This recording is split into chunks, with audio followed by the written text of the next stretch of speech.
From spending economically to drinking economically, and now we delve into the daily economical living habits. Welcome to the Smart Money Hub. My name is Webb Daniel, and I've got Mr. Kasozi again, the expert, to tell us more about how we can live life economically. And this time, we're not talking money in its literal sense. We are being, I think, well behaved. Lifestyle. Lifestyle. Styling up in a way that will enable you to spend less by avoiding to pay certain expenses to their extremes. Amazing stuff. But what was extreme for me in the last episode was some examples you gave us about how you can drink economically. Would you mind wrapping it up a bit for us? Yeah, of course, with the drinks, we said choose the days. We said choose the places where to go. We said consume from home and the like.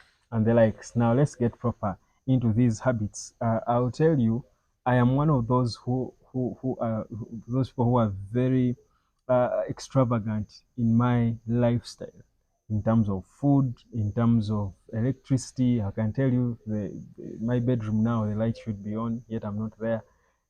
I need this. This lesson is to me. You speak to me. What do we need to do to live economically daily? All right, I'll start with examples. You know, my examples are my biggest resource. You have talked about the lighting.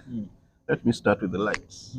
Switch off your lights in rooms and areas where you are not using them at the moment. My signature style is examples. I have somebody who told me that before Yaka came, you know, Yaka somehow taught people to economize on power. But he said before Yaka came, he was spending a lot on electricity. One example he gave me, he has a perimeter wall, very big wall. You see those bulb lights that are on perimeter walls? Like the one behind you. Yes. His people at home would leave them on to shine during even the day. Even during day. Even Wow. during day. And however much he would tell them to switch them off and the like, they would not listen. You know, someone who doesn't pay a bill does not bother a lot. But when Yaka came and you put units and they switch, the units go off and you have to reload, unlike the old meters. People somehow learned to switch off lights and electronics. Because he told me that whenever the Yaka gets done today, and he has not reached his time of replenishing, it doesn't replenish. So people start Trying to kusonda, fundraising until he reaches his day of putting that on. Then another one, wash once.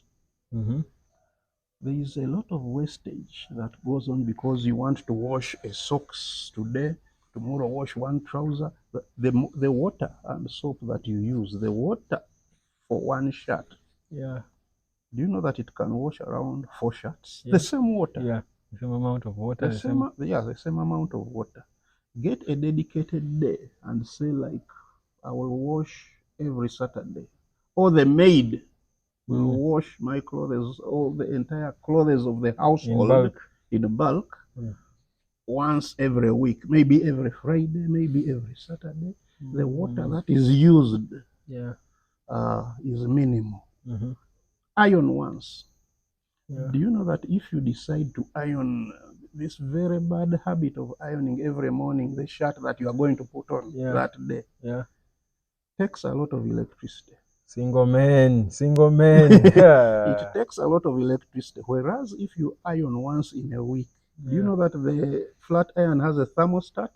Oh, so the longer you go on, it kind of switches itself off when the heat is too much. But that heat can iron around 3 or 4 more shirts.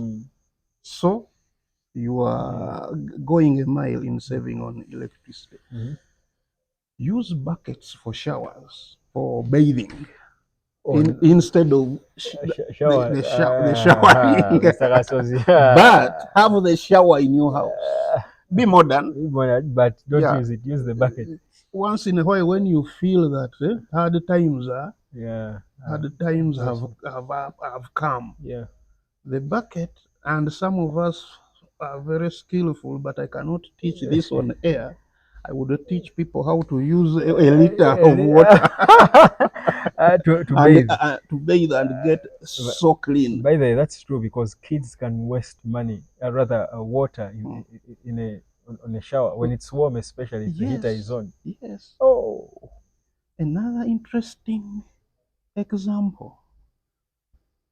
This is sanitation, showering, and the like. Toilet paper. Some people call it, to sound better, they call it sanitary tissue. yeah. But let me call it toilet paper so that people understand what I'm talking about.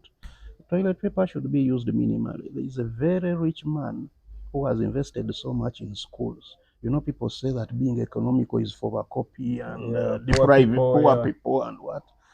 But there is a very rich man who told me he has invested so much in schools that one time he suspected that toilet paper is being misused by the pupils, the kids. So one day, he's not even the headmaster, he's just the investor. Yeah. One day he decided to investigate. So he sat somewhere in the compound of one of his schools. He saw a kid going to the toilet, and he tiptoed. When the kid entered the toilet, he remained somewhere at a vantage point and sneaked his eye to see how the kid is going to use the toilet paper. He said that he almost got a heart attack. The kid rolled once, twice, thrice, almost going into half. Yeah. Well, he even did something illegal. Yeah, because that's even illegal. But yeah, if it got to that, there must yes. be a reason. Yeah. So try to use all these things sparingly. The soap. Yeah. Don't leave soap in the basins after washing. Don't leave on the switch of the heater. Those who have heaters in their houses. Yes. Water heaters. Water It's easy to forget it on. Yes. Leaking taps. Do you know that in very many homes, you go to the bathrooms and there is a leaking point almost everywhere. Everywhere. It's, I think, in all houses. Yes. Yeah. You have to bring the plumbers to tighten those. Yeah. Because the water they waste when they are leaking is really too much. So you have to fix those. Plan your meals. Do you know that if you are serious and you are not bothered by shame, do you know that you could go to garbage bins and collect a lot of food that you can feed if you are rearing maybe pigs, if you are rearing the local chicken, which I'm always talking about. Do you know that you can gather a lot of food? Only that people fear bananda babati are going to Kasasilo picking food. There is a lot of wastage of food because we don't plan. People just, if the food is there, people want to cook everything, yet they can't eat it. Yes, we don't plan our meals. Yeah. We can go on and on and on. Use energy saving bulbs. Yeah. Energy saving appliances. There are energy saving fridges and the like. If you shop around, if you look around, you can come across those. Well, we've got to wind it up on this. I don't know whether there is more, whether there is need for another part 2 of this. I think we might not. We might not need a part 2. We may not need a part 2. You forgot. What about solar? Solar electricity. Is it also a way of being economical, or is it really? Solar electricity is a way of being economical because when you buy it, the sun does almost everything for you. We hear that the panels can last for even a solar panel can last for 100 years. Wow. What you just need to do is to change the batteries, and they also take a lot of time. Wow. So solar is really very, it's a good way. Maybe what I can say, the way we did for alcohol, even in lifestyle, we shall have, I think, a special video for food. Yeah, because there is a lot of wastage when it comes to there is a lot to talk about food when we are talking about the lifestyle.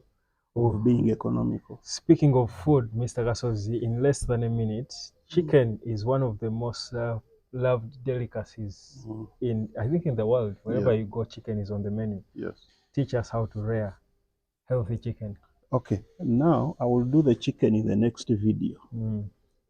I will continue with the next video, but there's something that I came across and I wanted to share with you as our last thing, not related to the main topic. There is a culture here which names women Nalongo. Nalongo. They don't get the name at birth, but they get it later. Why are those women called Nalongo? Because they've given birth to twins. Birth to twins. Yeah. Do you know that there is another kind of Nalongo? Legitimate Nalongo. Which one is that?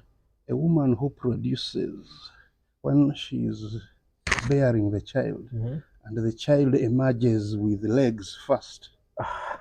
Do you know that that woman is also called Nalongo? So what I wanted to tell you, that be keen, find out the way your children emerge. I could be a Salongo. You could be a Salongo. And the way I see your names, they can match. Salongo Daniel Sebachigi. How do you Thank you so much. How do you look at that? I've got to do my research. Yeah. This is the Smart Money Hub. Subscribe and like, share, and let's catch you next time. Good night.